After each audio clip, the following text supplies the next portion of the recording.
he doesn't have any other way to do so, right? So let's start our recording. Now I'm going to record 30-minute chunks as we do this program. Those 30-minute chunks can be found on Facebook, eventually on YouTube. It takes me longer to get stuff posted to YouTube, and also Rumble, because you can only post one at a time on Rumble, so it takes me forever to get these videos up. All the live videos are there, of course, but it takes me forever to get these videos up, the half-hour chunks, because it doesn't automatically just post to YouTube. I have to go in and do all kinds of stuff to it to get it to post. It is almost 1:30. I said we were going to start at 1:15. We kind of did. We started with the songs at 1:15. I love starting with those couple of, that one that just finished up, that Onward Christian Soldiers. That's one of my favorites to start with, whether we're talking radio program, video program. You can check us out, godslovelive.world. You can go to godslovelive.world, and it'll bring up the Roku channel. You can log into your Roku and add it to your TV, your smart TV, so that you can watch our programming, which includes, by the way, some stuff from Pastor Ryan and some stuff from LJ Greenway, a great man with a lot of insight to share.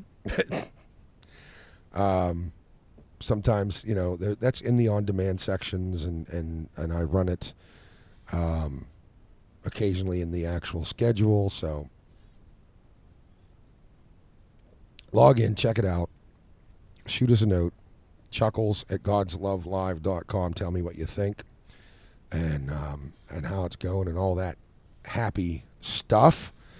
Today we're going to talk about expectations, and we're going to talk about characteristics of kingdom people, kingdom characteristics, and characteristics of kingdom life and kingdom people.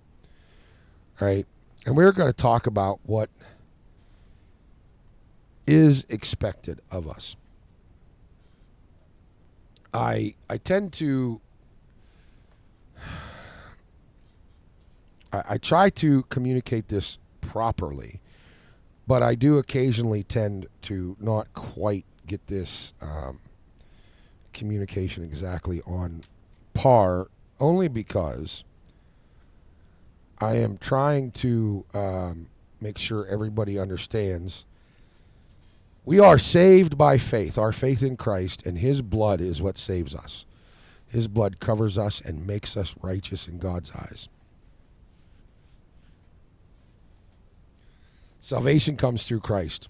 Transformation into this kingdom life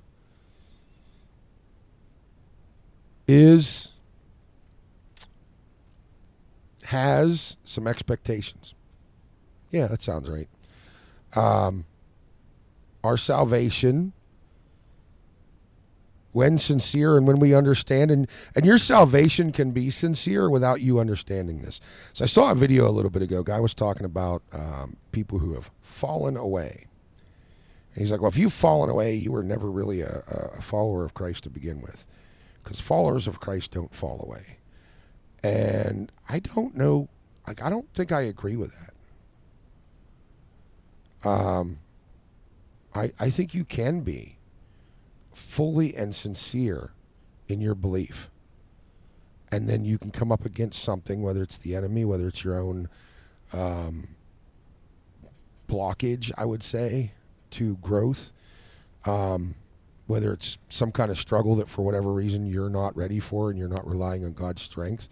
When we spoke this morning in our morning reflection, we talked about finding hope and strength, finding strength and hope in God's wisdom and plan for us. And I look to God for that strength. And I'll tell you, I believe that my knowledge of the Lord has grown greatly in the last few years.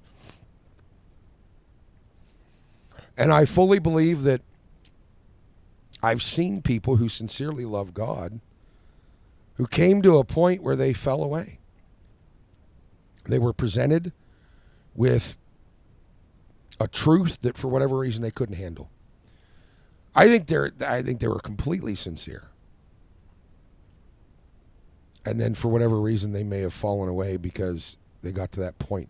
They got to that Burger Kingdom of the Heavens point of, oh, I can't. That's a bit much. Oh, you want me to do what? And I'm saying this because, well, quite frankly, because I fully and truly believe it.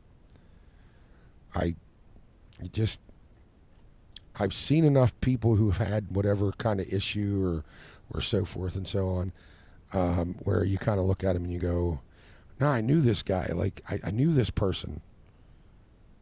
But they got to a point. And I talk about that because I want to talk about a little bit in the beginning of the show today. I want to talk a little bit about your place. Where is your place? Where's that point? Where's that point where it's like, oh man, I don't know. I've seen a lot of people recently, Brother LJ is one of them, who have had challenges, trials, attacks by the enemy, whatever, however you want to look at it, come in blockade of their path, and good Christian brothers and sisters who, because they are deceived. See, that's the whole thing. If you look at somebody who is being used by the enemy to attack you, and you look at that person going, that person doesn't really believe in God, you're in a bad place. Seriously. If I do that, I'm in a bad place. Somebody who, for whatever reason, may be attacking me because they believe what they're saying is true. Someone a few months back said in front of my wife, and quite frankly, I'm impressed that my wife didn't get actually physically violent when she heard it, because she tends to be very, very defensive of me. But somebody said that I was just doing this to make money. Someone else at one point said in front of my daughter that I just do this to make myself look good. And I'm like, anybody who's ever watched more than 5 minutes of one of my videos is like, nah, this dude ain't doing it to make himself look good, because he doesn't look very good. Anybody who's ever known me personally and known the life over the last, say, 10 years that I've lived can tell you that he ain't doing it to make money either, because I've become more and more destitute with every challenge that comes through. God has taken care of my needs, not my wants. Okay? God promises to take care of your needs, not necessarily your wants, especially if it's something that isn't going to move you closer to Him and move you in maturity to serve as a better disciple. And I don't want Him to. I want the Lord to bless me where I need blessed so that I can serve Him. That's all I want. Or to shut doors for me when they need to be shut, because for whatever reason that thing is something that will either move myself, separate myself from God, or possibly affect someone else in that way. So, that being said, I talk about expectations of kingdom people. And I say the first thing we have to do is we have to start applying these very expectations to ourselves. We talk about characteristics of the kingdom life. And yesterday I gave you a list of basically about 10 characteristics of kingdom life that I feel are very important and lead back to submission. And we talked about righteousness, we talked about love, we talked about humility, we talked about faith, obedience, forgiveness and reconciliation, service, bearing good fruit, being a light to the world, making disciples, witnessing to people, training, and recruitment.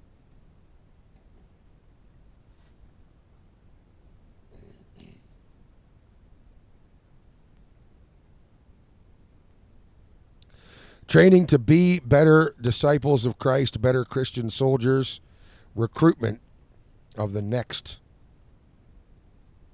people who need to be recruited.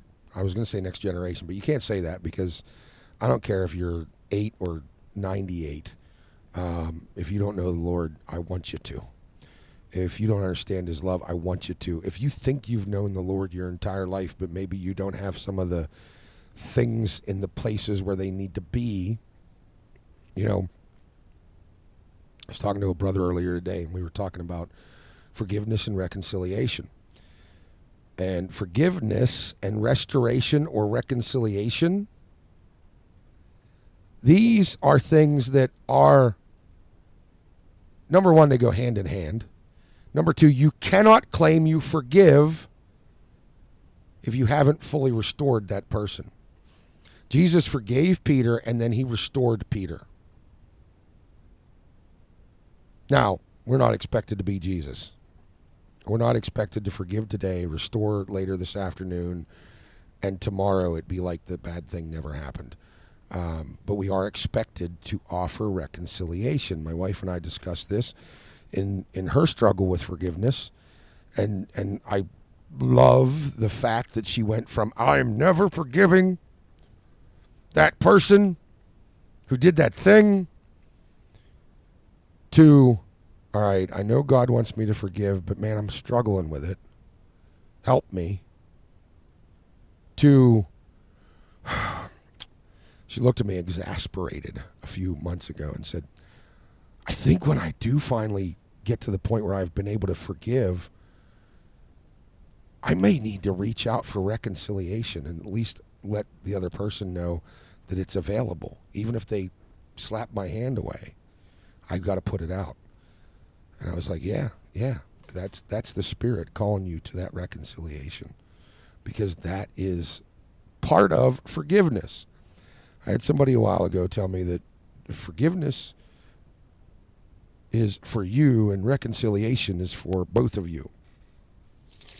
And that's true, but it's not. Forgiveness starts with you. Forgiveness starts with me. If I've been wronged, forgiveness starts with me. I have to work into how to forgive. The stuff that happened between my wife and I 20 years ago, before we were married, the terrible things that we went through, that I went through because of some false accusations, and that she went through. See, I didn't look at my wife as the perpetrator in this situation. I didn't even look at her mother, who was pushing her to do what she did, as the perpetrator in this situation and me the victim. No, I looked at it and we were both victims. It's because I loved her. From the moment I met her, I loved her with my entire heart. I, at the time, probably couldn't and wouldn't have explained it this way, but I now know that she was the one God had set aside for me, set apart for me. That was the one. And the day we met, even though I didn't realize it, I knew it. How can you not realize something but know it? I knew in my heart I loved her with everything I had within a few hours of us meeting. Because I wasn't a fully submitted child of God at the time, because I wasn't trying to live this kingdom life, I didn't recognize. So I knew it, but I didn't recognize what it was. I knew this was the one for me. I didn't recognize because God decreed it. At the time, I wasn't recognizing his authority to do just that.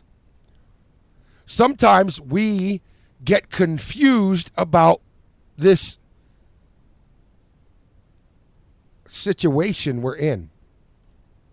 We are expected by our Father in heaven, by our Messiah, his Son Christ at his right side. We are expected to transform. We are expected to renew our minds, to renew our spirit, to renew our strength in him.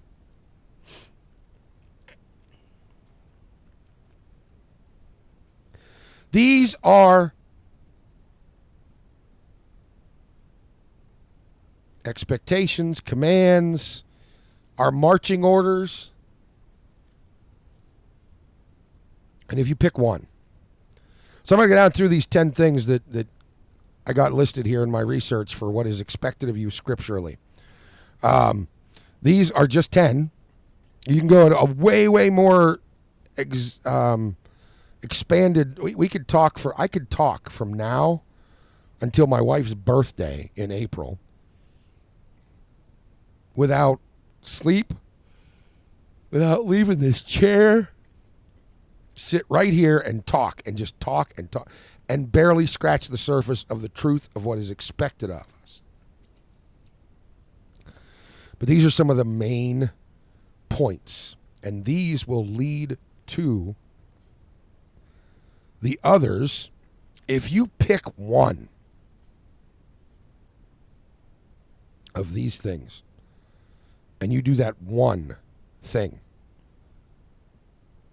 it's going to significantly affect you, and it's going to transform you if you do it wholeheartedly.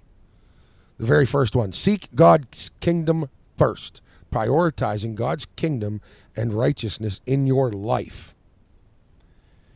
And we see that, let me get back to that point because I lost it. We see that in Matthew 6:33. Where am I at here? Okay, here we go. Matthew 6:33, but seek first his kingdom and his righteousness, and all these things will be given to you as well. This is Jesus right after talking about do not worry, talking about the birds and the flowers and how God takes care of them, and won't he take care of you? Aren't you more precious to him than the flowers and the birds? Jesus goes from do not worry about anything to, if you seek his kingdom and his righteousness, everything you need will be given to you. So what does it mean to prioritize God's kingdom in our daily life? It means that instead of grabbing my phone this morning and jumping right on my phone this morning, I start with, Lord, I want to talk to you. That happened this morning. This morning I got up, I walked out, I knew that I should pray first. I hadn't had any coffee yet, so I decided to make coffee. So I started the coffee. I went and sat down in the chair.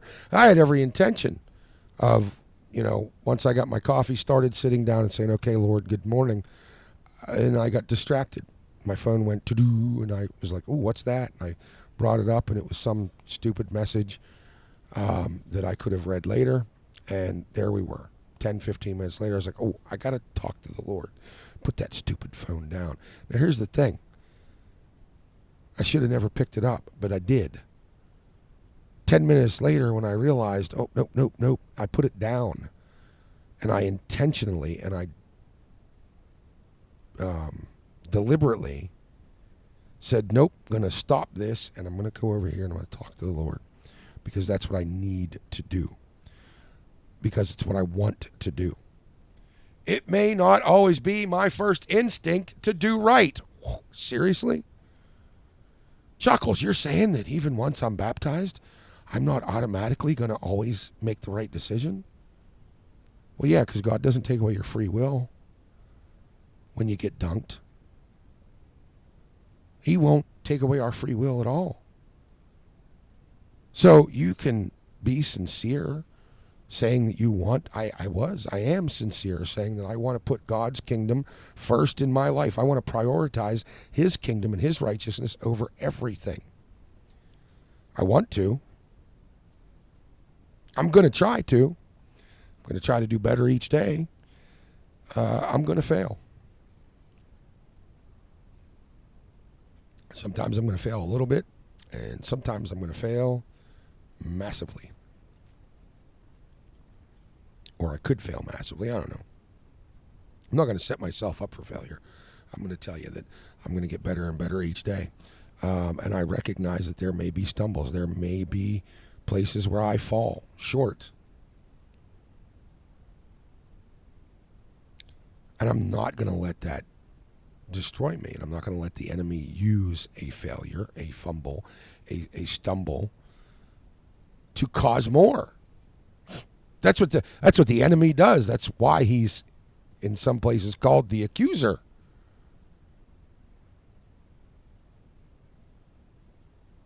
It's part of it anyway, because you know those thoughts where you're like, God couldn't love you because you did this. You're thinking that in your head. You're like, I did this thing, and I know God's not going to love me because I did this thing. He's just not. I had a friend of ours who told me that because she had to have her dog put to sleep, she just knew God couldn't forgive her of that. And I'm sitting there going, wait, what?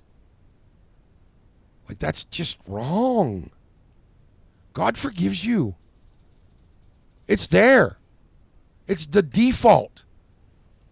You understand that, right? God's default position is forgive and love. We just have to accept it.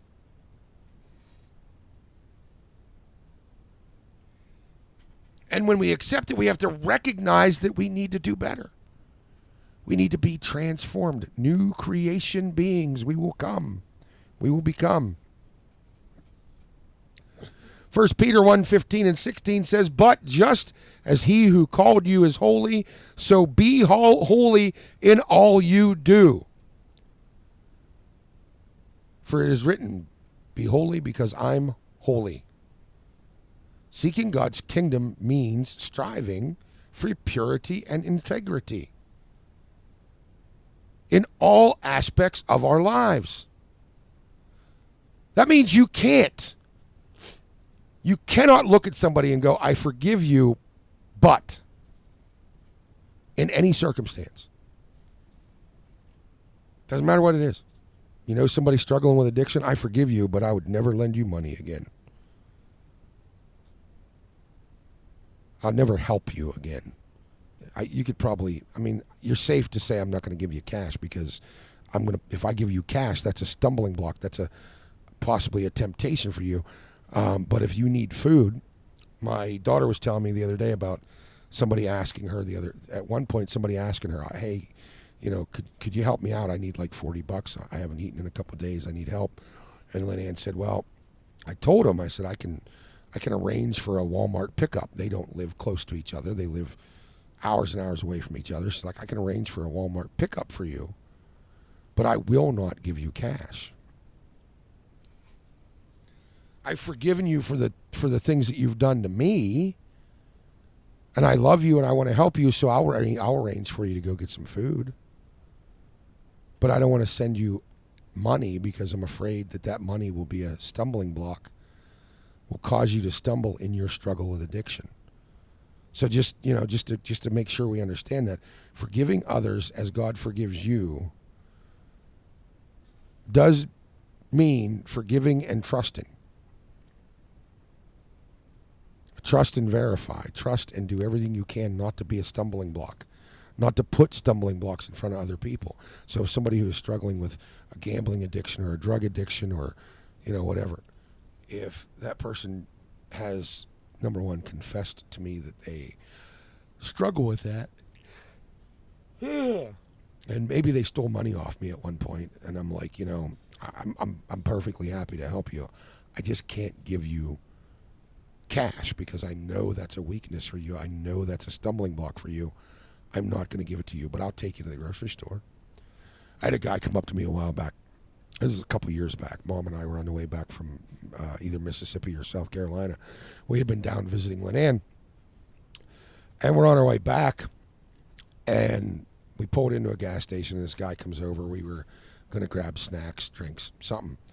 And this guy comes over and he's like, man, I'm stuck. I really need gas, so I can get home. Oh, where's your home? I think he said Alabama. We were in Tennessee. Pretty sure we were in Tennessee, and he said Alabama. Either that or we were in Alabama, and he said Tennessee. But he's like, it's only about an hour and a half away, but I don't have enough gas. And I was kind of like, all right, let me see what I can do. And I told him, I said, I don't have any cash, but I have a card.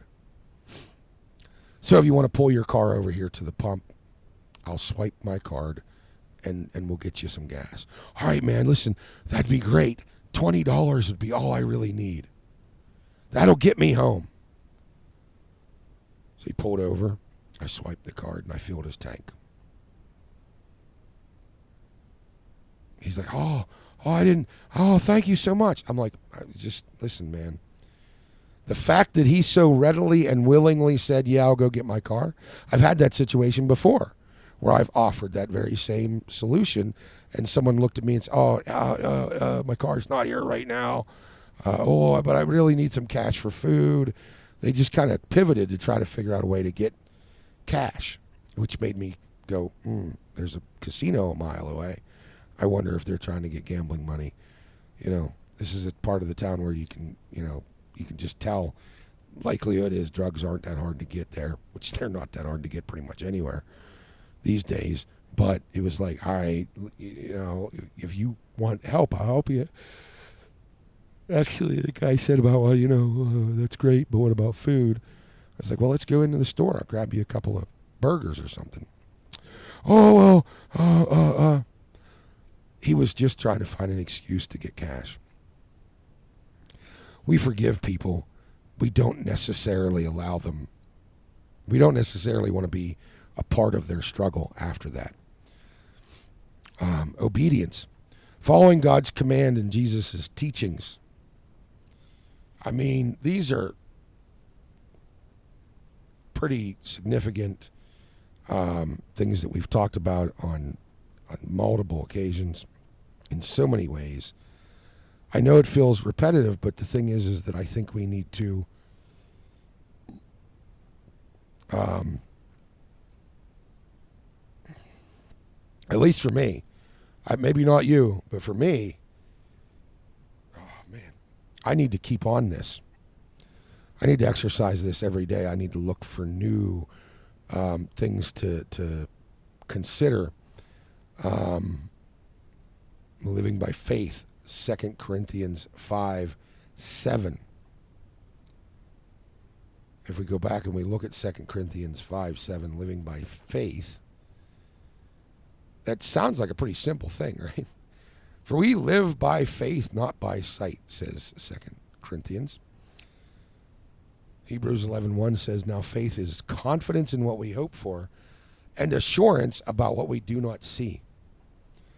Romans 1:17 says, for in the gospel the righteousness of God is revealed, a righteousness that is by faith from first to last, just as it is written, the righteous will live by faith. Abraham lived by faith.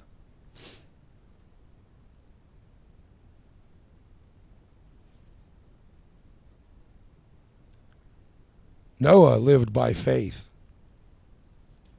Their righteousness, their faith was counted as righteousness for them. You see that a lot.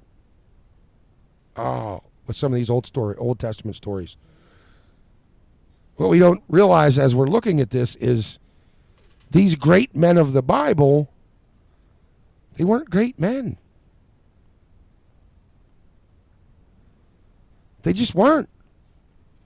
David, who had a heart after God's own heart, according to God. He also had some serious struggles with lust. If you remember the Bathsheba story.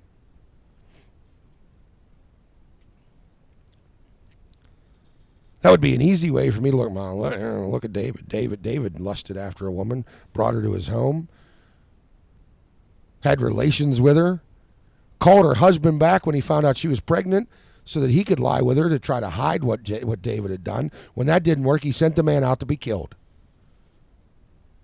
David orchestrated the death of this man, which means David murdered him. Or at least was, culpable because he orchestrated this man's death. That's David. God called David to be king. One of the great Jewish kings. Solomon, who was honored by God because he asked for wisdom above all else. God said, I'll give you anything you want, Solomon. Solomon said, I just want the wisdom of God. Wisdom, Lord. Give me a discernment, an understanding that allows me to move forward and serve you. God said, blessed are you, Solomon. I'm going to give you wisdom and riches and wealth and fame and just, I'm going to make you the greatest, one of the greatest kings ever. One of the richest kings ever.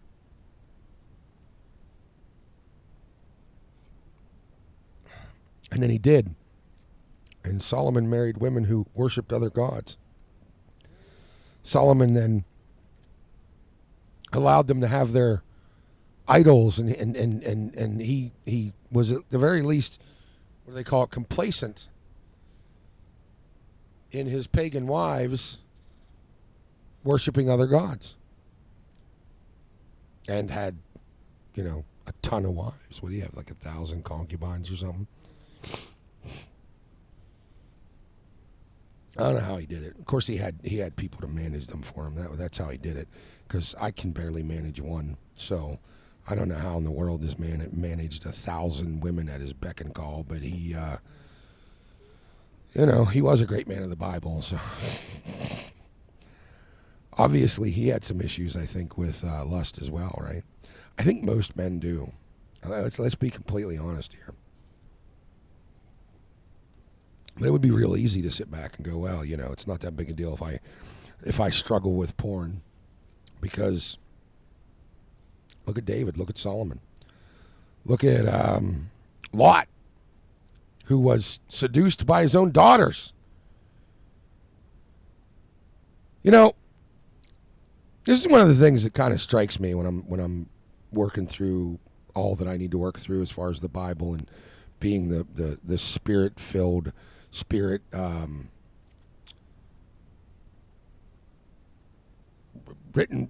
physically written by men, but inspired through those men by God, written through those men by our Father.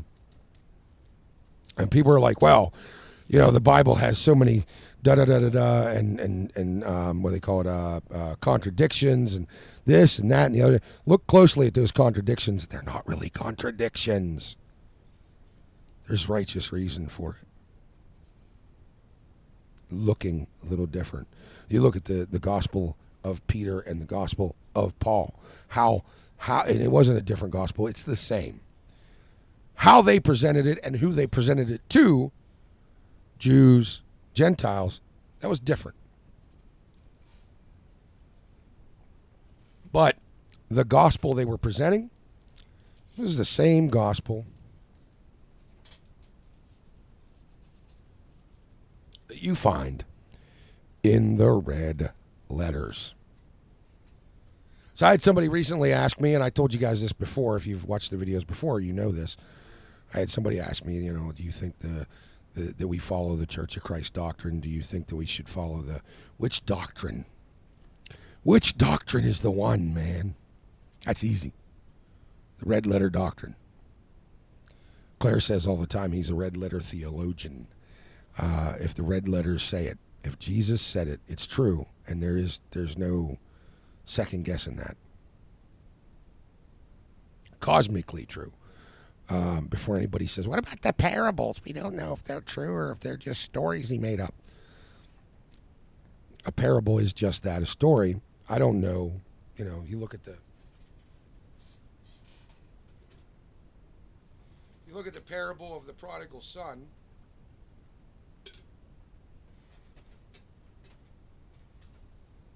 As we look at the parable of the prodigal son, we see a man who wandered from his father's estate, took everything he was owed, and wandered away, and then he came back, and the father welcomed him with open arms, of course. I sometimes feel like the older brother, or I don't know if he was older or younger, but I sometimes feel like the other son.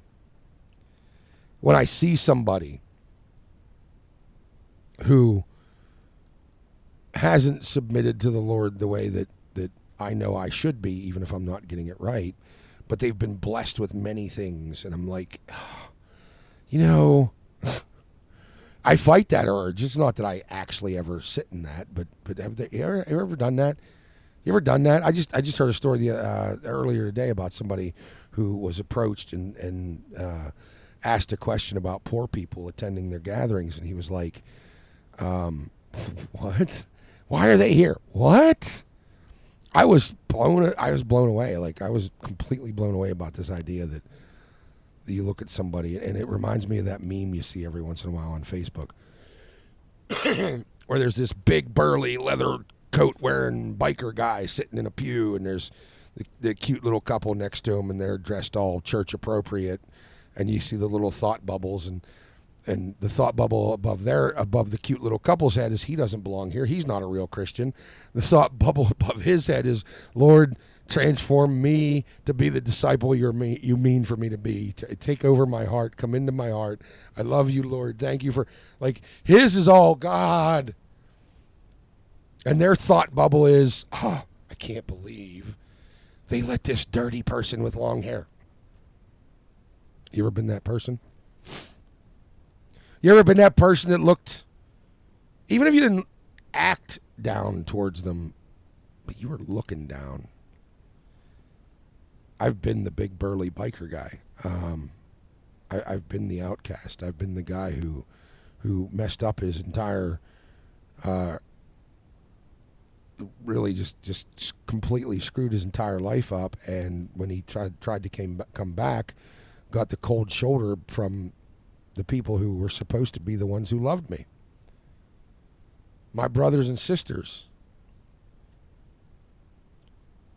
My brothers and sisters who, when I tell them that I've decided to dedicate my life to the Lord, whatever that means, well, you got to be practical. You need to go get a better, you got to have a better way of making money.